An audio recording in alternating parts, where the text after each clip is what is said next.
अखन अहाँ सब सुन रहल छी अमचन म्यूजिक की शानदार प्रस्तुति।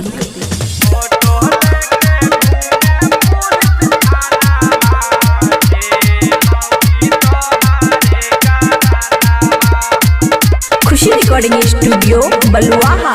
शर्मा जी के खिलल छै गे नामा ए मौगी तोहरे करानामा। शर्मा जी के खिलल छै गे नामा ए मौगी तोहरे करानामा। ए मौगी तोहरे करानामा आफत में बजानामा। ए मौगी तोहरे करानामा फोटो लेके घूमे पुलिस थानामा।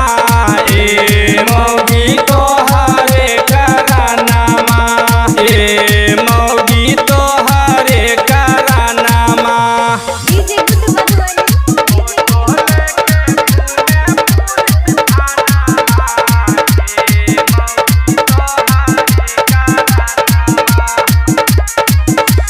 तोके हमें शादी हो गईली बर्बादी। गुंडा घोषिस कोई दिहलस गाँव के चौकीदारी। पेपरों ना मारते भैया।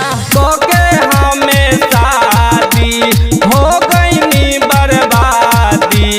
गुंडा घोषिस कोई दिहलस गाँव के चौकीदारी। अरे टारगेट पे चरौलस हमर सारा भाई।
खुशी रिकॉर्डिंग स्टूडियो बलुआहा।